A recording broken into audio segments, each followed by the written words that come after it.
আজকে দ্বিতীয় জুম্মায় পদার্পণ করিয়েছেন। আজকে ৯ তারিখ। সুতরাং হিসাব করে কম বেশি দেখা যায় এই মাসে যদি ৯ তারিখ হয় তাহলে ২১ দিন পর মাস শেষ, অর্থাৎ আর ২১ দিন এ মাসের বাকি।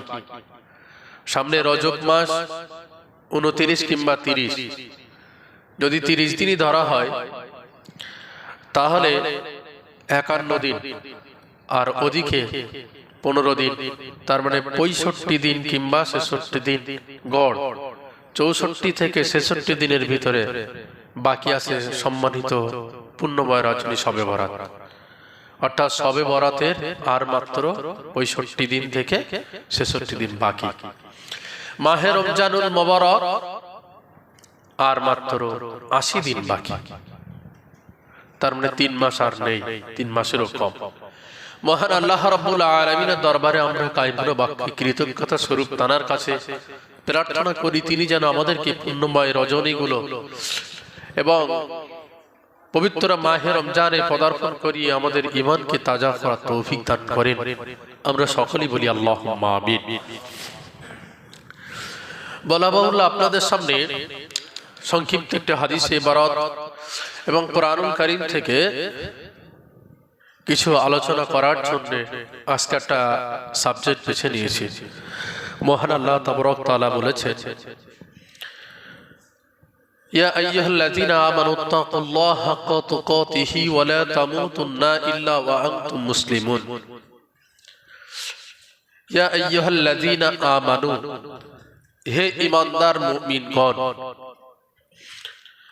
ইত্তাকুল্লাহা, তোমরা আল্লাহকে ভয় করো,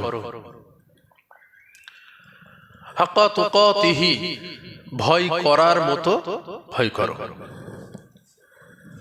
ওয়ালা তামুতুন্না, আর তোমরা মৃত্যুবরণ করো না যতক্ষণ না পর্যন্ত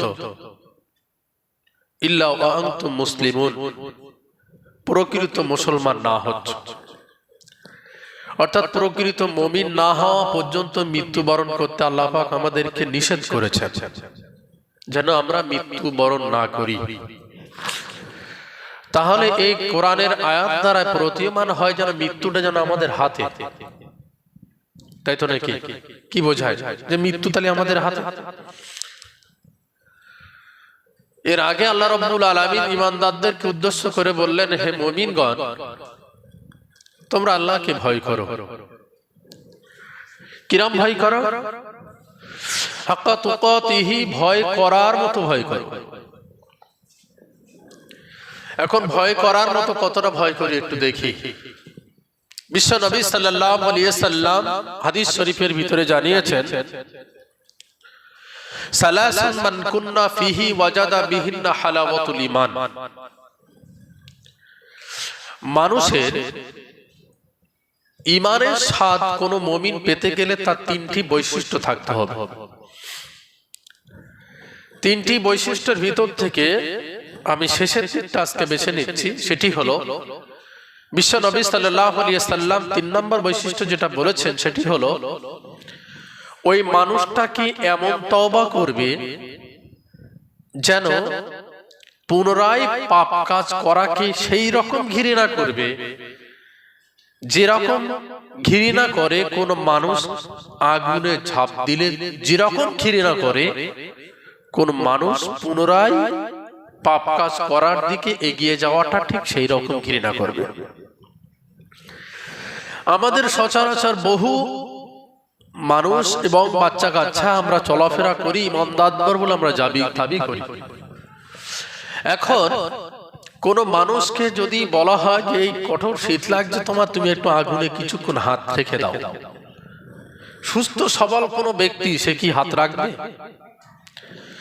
ছোট্ট একটা বাচ্চা ৫-৭ বছর বয়স, জ্ঞান বুদ্ধি পূর্ণাঙ্গ রূপে হয়নি, এরকম একটা বাচ্চাকে যদি বলা হয় তোর ৫০০ টাকা দেবো তুই আগুনে হাত দে একটা আগুন, সে কি দেবে?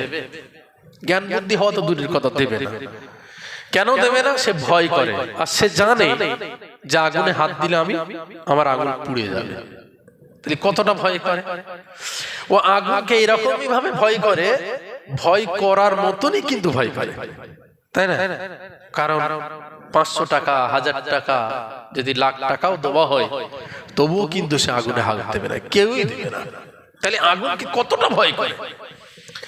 মহান আল্লাহ তাবারক তাআলা তিনি বলছেন যে মুমিন বান্দা যারা হবে, যারা মুমিন হবে, যারা ঈমানদার হবে, তারা পাপ কাজ করাকে ঠিক ওই রকম ঘৃণা করবে যেরকম ঘৃণা করে আগুনে ঝাঁপ দেওয়াকে। তাহলে আমরা তো অহরহ পাপ করে যাচ্ছি। উদাহরণস্বরূপ বলি, সুদখোরের টাকা, যখন সুদের টাকা সে নেয়, সুদের টাকা নেওয়া হারাম। সুদ যে লেখে তার উপরে আল্লাহ লানত, সুদ যে দেয় তার উপরে আল্লাহ লানত, সুদ যে নেয় তার উপরে আল্লাহ লানত। সুতরাং সুদের যে সাক্ষী দেয় তার উপরে আল্লাহ লানত। হাদিস শরীফে এসেছে রাসূলুল্লাহ সাল্লাল্লাহু আলাইহি ওয়াসাল্লাম এরকম 7 শ্রেণীর ব্যক্তির উপরে আল্লাহ রাব্বুল আলামিনের লানত পতিত হয়। 7 শ্রেণীর মানুষের কথা উল্লেখ করেছেন, তার ভিতরে কয়েকটা আপনাদের সামনে বললাম। সুদের টাকাটা আমরা নিচ্ছি, খুব ভালোভাবে দিচ্ছি, নিচ্ছি, সাক্ষী দিচ্ছি, এগুলো খুব ভালো দেখতে পাচ্ছি টাকা। কিন্তু যদি আধ্যাত্মিকতার চোখ দিয়ে আমরা দেখি, হাদিসের ওপরে দৃষ্টিপাত করে যদি আমরা লক্ষ্য করি, তাহলে সুদের টাকাটাও এক ধরনের আগুন। কোন মুমিন বান্দা যখন সেই ওই আগুন দেখবে সে তখন ভয় করবে, পিছপা হবে, কখনোর জন্য সে টাকা গ্রহণ করবে না এবং দেবেও না। তাহলে বিশ্ব নবী সাল্লাল্লাহু আলাইহি ওয়াসাল্লাম তিনি বলেছেন, কোন মানুষ, ঈমানদার মানুষ তওবা করার পরে পুনরায় আবার খারাপ কাজ করাকে ওই রকম ঘৃণা করবে যেরকম ঘৃণা করে আগুনে ঝাঁপ দেওয়াকে। 3 নম্বর বৈশিষ্ট্য। ঠিক তদ্রূপ আল্লাহ রাব্বুল আলামিন কোরআনুল কারীমে মুমিন বান্দাদের জন্য বলেছেন যে হে মুমিন, তোমরা শোনো, উত্তাকুল্লাহ, তোমরা আল্লাহকে ভয় করো, এমন ভয় করো ভয় করার মতো যেন কোনো মানুষকে যেরকম আগুনে হাত দিতে বললে সে ভয় করার মতো ভয় করেছে, সেই জন্য লাখ টাকা দিলেও তার প্রতি ভ্রুক্ষেপ করে না বা আগুনে হাত দেয় না, ঠিক তদ্রূপ পাপ কাজকে তোমরা সেই রকম ঘৃণা করো যেরকম ঘৃণা করলে তোমাদের ঈমান কি তাজা হয়, আল্লাহকে ভয় করে।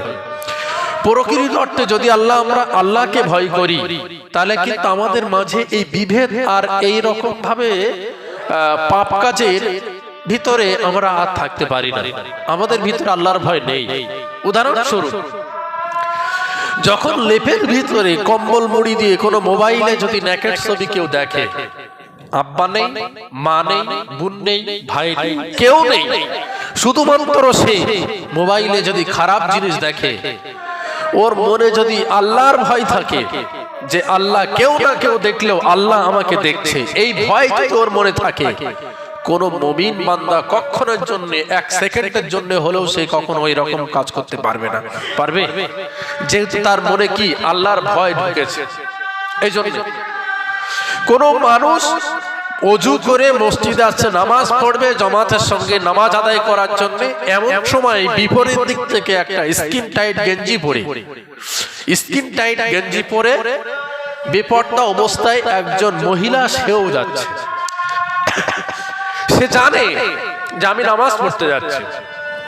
এমত মুহূর্তে ওই ব্যক্তির ভিতরে যদি আল্লাহর ভয় থাকে, তাহলে তার দিকে একবার যদিও দৃষ্টিপাত করবে, দ্বিতীয়বার কিন্তু আর দৃষ্টিপাত করবে না। কারণ আমি তার দিকে নিক্ষেপ করছি দৃষ্টি, কেউ না দেখলেও আল্লাহ রাব্বুল আলামিন তিনি আমাকে দেখছেন।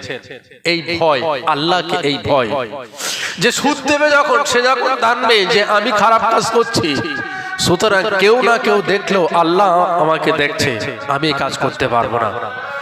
আপনারা অবশ্যই জানেন হযরত ওমর রাদিয়াল্লাহু তাআলা আনহুর ওই যে মেয়েটি দুধে পানি মেশানোর সময় যখন মাকে বলছিল, মা দুধেটা পানি মিশিয়ে দাও, তখন মেয়েটি কি বলছিল যে না, দুধে পানি মেশাবো না। যদি ওমর রাদিয়াল্লাহু তাআলা এটা শুনতে পান, আর তিনি না শুনলেও ওমর রাদিয়াল্লাহু তাআলা তার সৃষ্টিকর্তা, আমাদের সৃষ্টিকর্তা আল্লাহ, তিনি তো দেখছেন, সুতরাং এই হলো কাজ করা যাবে না। এক কথায় তার ভিতরে আল্লাহর ভয় ঢুকেছিল বলেই কিন্তু দুধে পানি মেশায়নি। আল্লাহর ভয় যদি না থাকতো তাহলে দুধে পানি দিত। একটা মারাত্মক জিনিস। উদাহরণস্বরূপ বলি, প্যান কার্ডের সঙ্গে আধার লিঙ্ক, রেশন কার্ডের সঙ্গে আধার লিঙ্ক। এই আধার লিঙ্ক না করলে কি হচ্ছে যে রেশনে মাল দেবে না। প্যান কার্ডের সঙ্গে আধার লিঙ্ক না করলে কি হচ্ছে যে ব্যাংক অ্যাকাউন্ট বন্ধ হয়ে যাচ্ছে।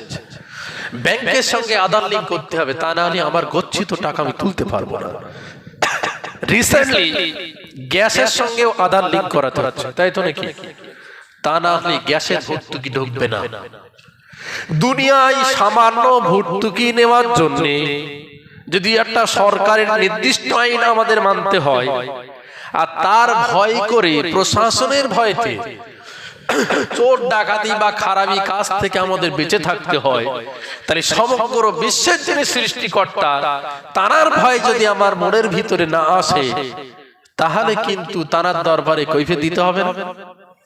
আছে ভয়, নামাজ না পড়লে গুনাহ হবে, আর গুনাহ হলে আমার জাহান্নামের আগুন ভোগ করতে হবে।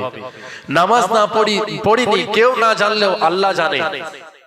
খারাপ কথা বলছি, এই খারাপ কথা বলার সময় যদি মনের এই ভয়টা থাকতো যে না আল্লাহ আমার পাপ লিখছেন, আল্লাহ আমাকে দেখছেন, তাহলে আমার এই খারাপ কথা অনেক দূরে সরে যেত। সুতরাং যে মানুষটি নামাজ পড়ার জন্য আসছে, সামনে ক্রস করছে একজন স্কিন টাইট পরা একটা মহিলা, ক্রসের মুহূর্তে তার মনের ভিতরে অন্তরে অসহসা শয়তান দিচ্ছে বটে, কিন্তু অন্তরে আল্লাহর ভয় থাকার জন্য সে ওই মহিলার দিকে দৃষ্টিপাত না করে নিজের গন্তব্যের দিকে এগিয়ে গেল। কিসের জন্য? শুধু আল্লাহর ভয় ছিল তাই। এজন্য একজন আল্লাহর ওলি তার সন্তান তার কাছে বলছে, আব্বাজান আমাকে পৃথিবীর এমন একটি জায়গা বলে দিন যে জায়গায় আমি আল্লাহ যেন আমাকে দেখতে না পায়, এই রকম একটা জায়গা আমাকে বলে দিন। ওই ব্যক্তি তখন বলেছিল, পৃথিবীর এমন কোন স্থান নেই যেখানে আল্লাহর দৃষ্টি অগোচর হয়, যেখানেই যাবা সব আল্লাহর রহমতে পূর্ণ, তার দৃষ্টির মধ্যে সব, তাই না? সুতরাং আল্লাহ যখন আমাকে দেখছেন, তাহলে খারাপ কাজ করার সময় ভাবতে হবে আল্লাহ আমাকে দেখছেন। নামাজ যখন আমি পড়বো তখন আমাকে ভাবতে হবে যে আমার কথা আল্লাহ শুনছেন এবং আল্লাহ আমাকে দেখছেন। নামাজ আমার লোক দেখানো হচ্ছে না কি দেখানো হচ্ছে? এজন্য মুমিনদেরকে উদ্দেশ্য করে আল্লাহ রাব্বুল আলামিন বলেছেন, ইত্তাকুল্লাহ, তোমরা আল্লাহকে ভয় করো, হাক্কা তুকাতিহি, ভয় করার মতো ভয় করো। সর্বক্ষণ তুমি আল্লাহর ভয়ে তোমার শরীরকে তুমি বেঁধে রেখে দাও, তাহলে কি হবে? তাহলে দেখা যাবে তুমি পাপ কাজ থেকে অনেকটা উদ্ধার করতে পারবে। আমাদের মাঝে সেই ভয় নেই, আমাদের মাঝে সেই আল্লাহর ভীতি নেই, সেজন্য আমরা আস্তে আস্তে খারাপের দিকে এগিয়ে যাচ্ছি। পরের আয়াতে আল্লাহ রাব্বুল আলামিন বলেছেন যে তোমরা আল্লাহকে ভয় করার মতো ভয় করো, এবং অতক্ষণ পর্যন্ত তোমরা মরো না যতক্ষণ না পর্যন্ত পূর্ণাঙ্গ ঈমানদার না হও।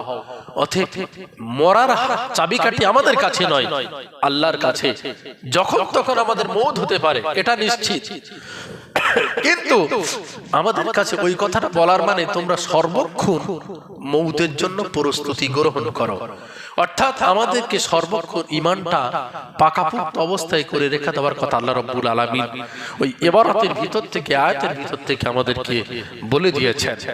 আজকে প্রকৃত অর্থে যিনি আমাদেরকে হাত নাড়ানোর শক্তি দিচ্ছেন, যিনি আমাদেরকে চলাফেরার শক্তি দিচ্ছেন, যিনি আমাদেরকে কথা বলার শক্তি দিচ্ছেন, যিনি আমাদেরকে প্রকৃত আয় রোজগারের উৎস শক্তি যোগায়, আমরা যদি আজকে তার দিকে একটু অন্তত এগিয়ে আসি, আমার মনে হয় আল্লাহ রাব্বুল আলামিন আমাদের আরো বেশি বেশি দান করবেন। উদাহরণ একটি দেই, বক্তব্য টানবো।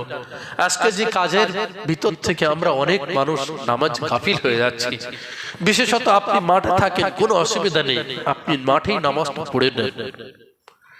আপনি যেখানেই থাকেন না কেন নামাজটা আপনি আদায় করেন। দেখুন আপনার কাজটাই হবে ইবাদত। আমার আপনার মা বোনেরা যারা থাকে সংসারে যে সমস্ত কাজকর্ম করে, প্রত্যেকটা কাজের ভিতরে যদি আল্লাহর নাম স্মরণ রাখে, থালাঘটি মাজা শুরুতে বিসমিল্লাহ, এমনি কোনো খাওয়ার দোয়া পড়ে খাওয়া ইত্যাদি যে কোনো কাজ যদি আল্লাহ স্মরণে করে, তার কাজটা কাজই হয়ে যাবে। পরক্ষণে কি হবে? প্রত্যেকটা কাজটাই হবে তার ইবাদতের ভিতরে গণ্য। ভাতি রচ্ছেন, একটা জিনিস নেন আর আল্লাহ জিকির করেন, আল্লাহ স্মরণ করেন। আমরা ভাতি রুই আর বলিস না আর অমুকির কথা, অমুকির কাছ থেকে নিল, সে একটু ভালো না চারা। ভাই চারা আপনি রুই আসবেন, দেওয়ার মালিক কে? সবাই বলেন আল্লাহ। আমার কি আপনার হাত আছে? বলেন যদি এক সপ্তাহ ধরে লাগাতার ওই বন্যার মতো পানি হয়ে যায়, চারা কোথা থেকে কোথায় চলে যাবে? তা ঠিক আছে। সুতরাং এই যে ইবাদত, আমার এক সময় এমন একটা সময় মনে হয়েছিল যখন ধান কাটতে মাথায় টুপি দিয়ে লোক আমার বলছিল পাগল। সুতরাং ভেবেছিলাম যে আল্লাহর ইবাদতের ভিতরে নিজের কাজটাও আছে। আপনি যে কাজ করবেন বিসমিল্লাহ বলে করেন, আপনি কাজে কর্মের ভিতর থেকে গীবত থেকে বাঁচেন, পরনিন্দা থেকে বাঁচেন, সংসারের আয় উন্নতির দিক থেকে আপনি চিন্তা ভাবনা রাখছেন, কিন্তু আল্লাহর ইবাদতের ভিতরে আলোচনা করেন। নিজেরা দেখা যাচ্ছে একজনা 10 জনা মিলে ভাতিরবা হচ্ছে, এরকম হয় না? বহুত কথাবার্তা হয়। এই অনেক কথাবার্তার ভিতরে মুয়াজ্জিন সাহেব বলল যে আমি প্রথম কলেমাটা পড়ছি, সবাই শোনো। মুয়াজ্জিন সাহেব প্রথম কলেমা পড়লো, সবাই শুনলো 5 বার থেকে 10 বার। এইভাবে যদি আলোচনা করতে করতে ফাঁস করে একজনকে বললো, ভাই তুমি বলো দিন দেখি প্রথম কলেমাটা হয় কি? এই যে নিজেদের ভিতরে আলোচনা, বিশ্বাস করুন প্রত্যেকটা রোয়ায়, প্রত্যেকটা কাজে কর্মে আল্লাহ রাব্বুল আলামিনকে সাক্ষী রেখে বলছি, ওই কর্মটা, প্রত্যেক কাজটা যত সময় আপনি করবেন ওগুলো সব ইবাদতের ভিতরে গণ্য হবে। জোরে বলি সুবহানাল্লাহ। আপনার দেখবেন তেল যদি এই ভাতি রোবার যে কাজ, এই কাজে যদি ওই পেঁয়াজে যদি তেল দিতে হয় 10 বার, আর আপনি ইবাদতের সঙ্গে কাজ করবেন ওই রোবায় তেল লাগবে 5 বার। এটাই হলো আল্লাহর বরকত। কথা বুঝেছে? যাই বা হোক, আল্লাহ রাব্বুল আলামিন আমাদেরকে পূর্ণাঙ্গ ঈমান অবস্থায় তিনি যেন বাকি জিন্দেগিটা পরিচালনা করার তৌফিক দান করেন। আমরা সকলে বলি আল্লাহুম্মা আমিন। আমার চাষি ভাই যারা আছেন, যতটুকু কথা বললাম আপনারা আপনাদের কাজের ভিতরে এতটুকু পালন করার, এটাই আপনাদের